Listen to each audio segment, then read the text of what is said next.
Bienvenue à tout le monde à cette nouvelle rencontre frites et sciences où on va parler de science et où on va sans doute déguster quelques frites après, vous le savez, c'est la formule. Nous avons comme invité aujourd'hui Véronique Dehan, la professeure Véronique Dehan. Elle est professeure à l'UC Louvain, je le dis tout de suite, je ne vais pas oublier de le dire, c'est fait, mais Véronique est surtout mathématicienne et planétologue à l'Observatoire Royal de Belgique, ici à Uccle, voilà, et spécialiste de la planète rouge, la planète Mars. Alors, Véronique, bienvenue. Merci de venir nous parler de ton travail, fondamentalement, de chercheuse.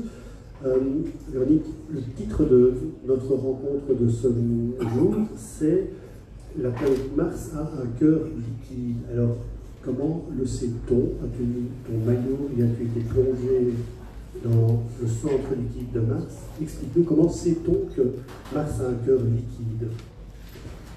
Alors, je ne mettrai pas mon maillot pour m'y plonger parce qu'il fait vraiment, vraiment chaud à l'intérieur de Mars, exactement comme à l'intérieur de la Terre. On a du magma et puis voilà, c'est horriblement chaud. Alors, comment est-ce qu'on sait? Eh bien, la première chose qu'on a faite, c'est déposer en 2018 une sonde à la surface de Mars qui s'appelle InSight, qui, comme son nom l'indique en anglais, va chercher de l'information sur l'intérieur profond de Mars. À bord de cette sonde, nous avions un séismomètre et d'autres instruments dont je vous parlais après, mais le premier instrument, c'est un séismomètre. Et que fait le séismomètre? Il écoute les tremblements de Mars.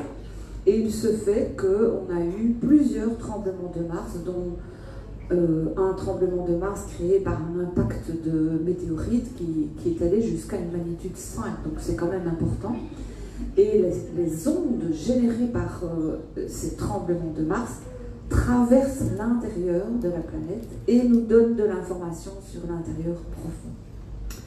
Alors la deuxième expérience qui faisait partie de InSight, c'est une expérience de radioscience. Comme son nom l'indique, on va travailler avec des signaux radio. C'est dans cette expérience-là que je suis plus particulièrement impliquée. Quelle est l'idée? Vous avez tous déjà fait, ici on parle de frites, mais maintenant moi je vais vous parler d'œufs. Vous avez tous peut-être déjà fait ça. Vous prenez un œuf cuit, un œuf non cuit, et vous les faites tourner. Et vous verrez qu'ils tournent de manière différente. Avec un peu d'habitude, on peut, en regardant les œufs, dire celui-là il est cuit, celui-là il n'est pas cuit. Un jour, un journaliste m'a posé la question, elle m'avait présenté des œufs et j'ai choisi le mauvais et j'ai évidemment cassé l'œuf non. Bon, ça c'est la petite histoire. Il faut vraiment alors s'habituer aux œufs. Moi, je regarde Mars et je regarde comment Mars tourne. Et en regardant comment Mars tourne, eh bien, on a pu dire que Mars a un centre liquide, exactement comme pour les œufs, cuits ou non cuits. Il y a une Mars cuite, une Mars non cuite, vous les faites tourner et elles tournent de manière différente. Donc en regardant la rotation de Mars, on a pu répondre à la question, Mars a un noyau liquide. Voilà. L'aspect radioscience, parce que bon, deux œufs, on les met sur la table, on les fait tourner, l'œuf frais, il va ouagueuler, comme on dit à Bruxelles. L'œuf cuit dur va tourner, mais c'est une seule masse, je veux dire, ça tourne comme une balle solide. Comment fais-tu pour Mars et comment détectes-tu ça par radioscience? Ça veut dire quoi au fond, radioscience? Peut-être des signaux radio ou exactement. Voilà, on a un instrument qui est dans InSight, la sonde InSight, qui reçoit un signal radio depuis la Terre et qui le réémet vers la Terre. Et on mesure l'effet Doppler sur le signal radio. C'est quoi l'effet Doppler? Vous savez tous que quand il y a un bolide qui passe, ça fait... Et avec un peu d'habitude, vous pouvez même déterminer la vitesse de la voiture qui passe. Ici, c'est exactement la même chose. On regarde un signal radio. Et ce signal radio va avoir des fluctuations, et ces fluctuations, on les analyse pour déterminer la vitesse de rotation de Mars. Et c'est comme ça qu'on a déterminé si Mars avait un noyau liquide ou solide. Et cet instrument fonctionne toujours à la surface de Mars? Ils fonctionnent tous Ils ont tous fonctionné jusqu'à il y a quelques semaines, mais il y a quelques semaines, en fait, les panneaux solaires se sont couverts de poussière. On a eu une tempête de poussière. Il faut savoir que Mars est très très sèche à l'heure actuelle, donc on a énormément de poussière dans l'atmosphère et même des tempêtes globales de poussière. Et les panneaux solaires se sont recouverts malheureusement, et comme on n'a plus d'énergie, on est pour l'instant en stand-by. On attend que ça puisse revenir pour réécouter l'intérieur de Mars et réobserver avec des signaux radio. Mais on a déjà suffisamment de données puisque la sonde s'est posée fin 2018. Donc on a déjà beaucoup de données. Vous attendez la prochaine tempête pour nettoyer et chasser voilà, exactement. La poussière et le sable sur les panneaux solaires et réactiver la sonde. Ok. Ces instruments, ils sont belges, ils ont été développés en partie à Uccle. C'est vous qui les construisez, qui les concevez. Comment ça marche? Comment est-ce qu'on envoie sur la planète Mars un instrument conçu sur Terre et, a fortiori, à Bruxelles? Il faut déjà avoir l'idée d'utiliser, un peu comme toi tu as eu l'idée d'associer frites et sciences. C'est gourmand, c'était facile. Il faut avoir l'idée d'utiliser des signaux radio et l'effet Doppler pour observer la rotation. Ça c'est la première chose, et après il faut faire un instrument capable de recevoir des signaux radio et de les réémettre. Et donc, pour ça, nous, on s'est adressé à l'industrie spatiale, et notamment, c'est Antwerp Space qui a fait ça pour nous. C'est un instrument, c'est un bijou, cet instrument, et les petites antennes ont été développées à l'UC Louvain. Et oui, il tourne, et de temps en temps, on le verra. Et voilà, c'est juste une idée, et puis contacter l'industrie, évidemment, discuter avec ces industriels, parce qu'envoyer un instrument comme ça dans l'espace, ça ne se fait pas du jour au lendemain. Ces instruments subissent des températures extrêmement froides et extrêmement chaudes. Il faut savoir qu'à la surface de Mars, on est entre moins 150 degrés et plus 20 degrés. Donc on a des excursions de température énormes que les instruments doivent pouvoir supporter. Oui. Et ça, plus le lancement, on prend les lanceurs, on prend quoi, 1000 G, on a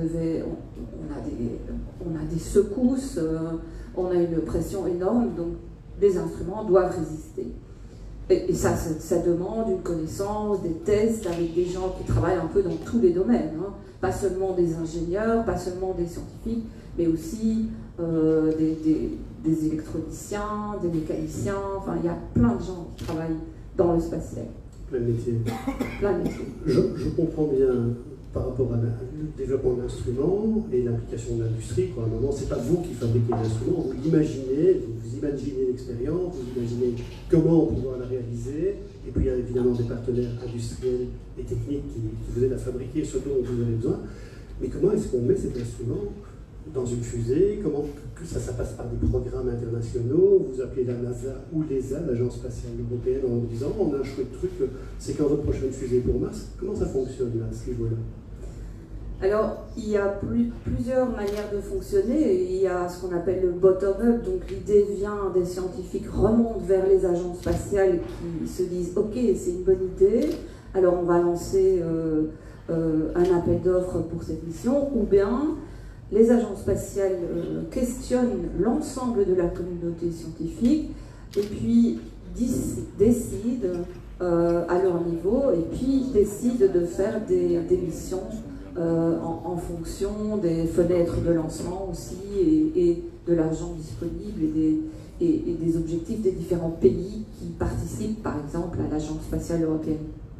Alors, il n'y a pas fausse sécurité. Donc une agence spatiale peut décider d'organiser une mission, les scientifiques viennent avec leurs propositions, elles sont acceptées, on développe les instruments, on les construit, on les teste sur Terre, et puis à un moment il faut les lancer, et je crois qu'il y a, enfin je crois pas, je suis certain que cette année-ci était une année assez noire pour l'exploration martienne, et pour toi en particulier, parce que tu étais partie prenante d'une mission qui s'appelle, j'allais dire qui s'appelait, mais qui s'appelle toujours ExoMars, qui est une mission internationale réalisé en coopération avec la Russie. On sait très bien que la situation est très compliquée avec la Russie depuis le mois de février de cette année-ci et la guerre en Ukraine.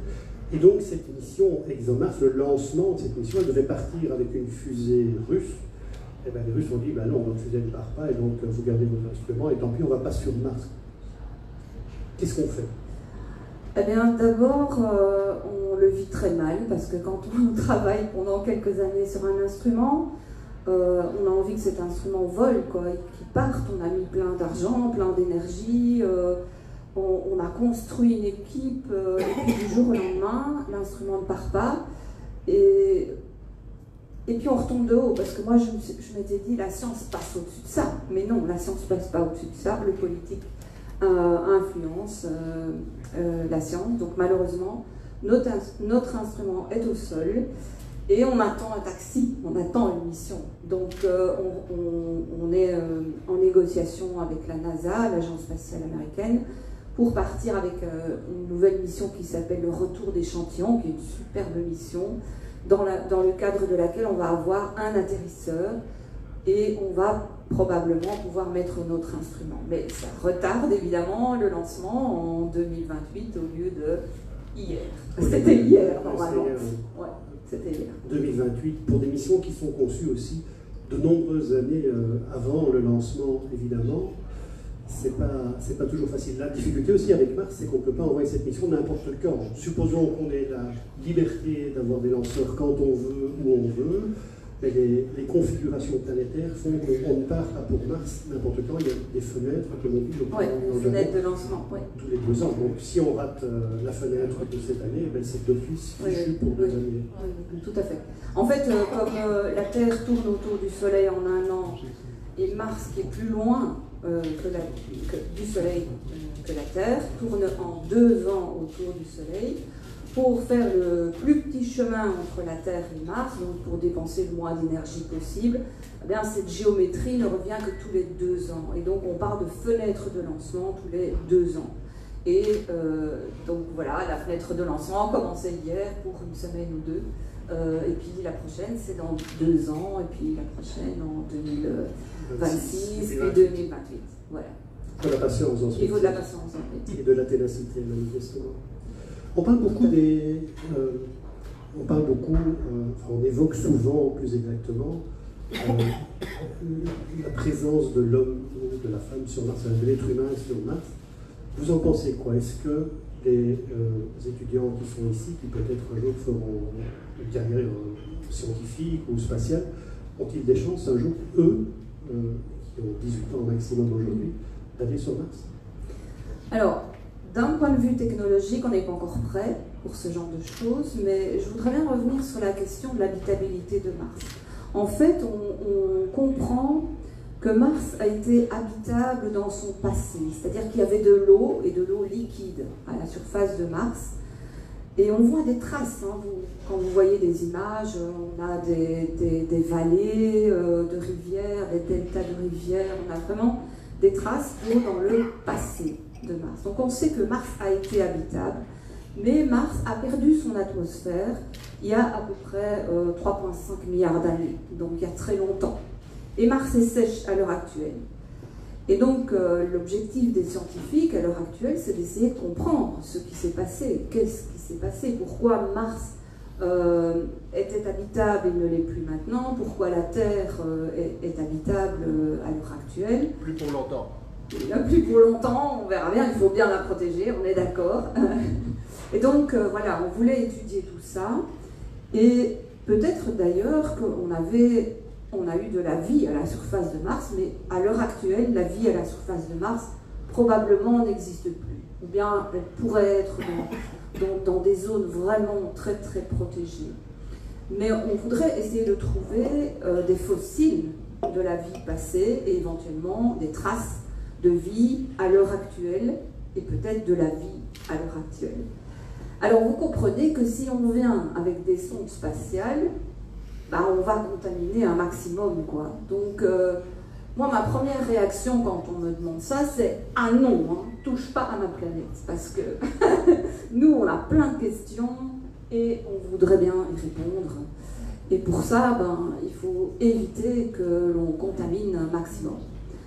Alors, on n'échappera pas à l'exploration. Et si vous écoutez les explorateurs comme celui de la semaine passée, c'est des gens qui sont passionnés par le fait qu'on peut aller dans un endroit où personne n'est allé avant et découvrir des choses. Et je comprends que ça les anime.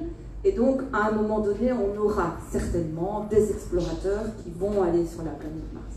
Mais on n'y est pas encore. Il faut que la technologie soit développée, pas pour aller, mais surtout pour revenir. Et donc ça va mettre encore quelques années. Peut-être que vous verrez ça. Moi, je ne le verrai plus, ça c'est sûr. Mais d'ici 50 ans, peut-être. Ouais. Il y a aussi cette dimension éthique, non? Enfin, envoyer des gens sur Mars, donc c'est comme des instruments. On ne va pas accélérer les humains beaucoup plus que des instruments qui déjà encaissent pas mal de choses au décollage, par exemple. Mais surtout, des instruments, c'est inerte, je veux dire, c'est du métal, c'est du plastique, c'est plein de matières de ce genre-là. Nous, on est fait de cellules, c'est de la biologie, on vit. Et voyager pendant 2 ans en dehors de la protection de l'atmosphère terrestre, ça nous expose quand même à pas mal de radiations cosmiques, du soleil, etc., qui sont toxiques, quoi. Enfin, je veux dire, qui peuvent être à l'origine de cancer très très facilement. Donc, est-ce que cette dimension éthique, ça interpelle aussi les scientifiques, et est-ce que ça fait réfléchir les agences spatiales par rapport à envoyer quelqu'un sur Mars, quoi, ou pas? Oui, ça interpelle bien sûr, on fait des études, il y a le côté psychologique aussi, parce que comme j'ai expliqué tout à l'heure, on a des fenêtres de lancement, donc on va prendre une fenêtre de lancement, puis il faut attendre, ou bien on revient tout de suite, alors on n'a rien vu, quasi rien vu, ou bien il faut attendre 2 ans pour revenir, donc ça met 3-4 ans, puisqu'il y a les 6-7 mois de voyage, donc ce sont des voyages extrêmement longs, où on va prendre un maximum de radiation, donc pour le corps, il faut que ce soit étudié à fond avant de pouvoir envoyer des gens, ça c'est clair. Et je pense que c'est une des raisons principales pour laquelle on va plutôt revenir vers la Lune, d'abord. Et on a déjà un programme des agences spatiales, de l'ensemble des agences spatiales, comme ce qu'on appelle le Moon Village, ou le Gateway, enfin il y a plein d'idées qui sont en train de se mettre en place. Artemis d'ailleurs devrait être lancé d'ici peu, pour aller plutôt visiter la Lune, parce que la Lune elle est toute proche de la Terre, donc voilà, marcher sur la Lune ça fait partie de l'exploration, peut-être qu'on trouvera des minéraux et des minerais que l'on voudrait ramener sur Terre parce qu'il va nous en manquer, ça c'est sûr. Donc il y a plein d'objectifs qui peuvent plutôt favoriser la Lune que Mars. Et là aussi, il y a des défis techniques et technologiques à résoudre. On peut aller au sein de la Lune sans aucun problème, mais rappelons quand même que le matériel lunaire qu'on a ramené sur Terre grâce aux missions Apollo il y a 50 ans, c'est 400 kilos de matériel lunaire. Donc si on parle maintenant d'exploitation, ce sont des tonnes qu'il faudrait théoriquement ramener, donc ça crée évidemment d'autres soucis techniques et technologiques. Et éthiques. Et éthiques également. 2 questions encore, Véronique, avant de donner la parole à la salle. La Lune, c'est aussi un de vos sujets d'étude, non?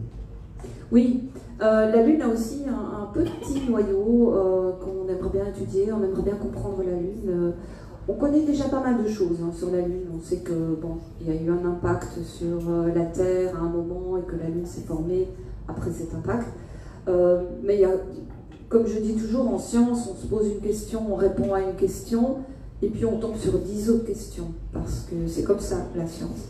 Et donc du coup, on a plein d'informations sur Mars, sur la Lune, mais on se pose aussi beaucoup de questions. Et donc les scientifiques continuent à vouloir aller vers la Lune et à s'intéresser évidemment à tous les autres corps du système solaire.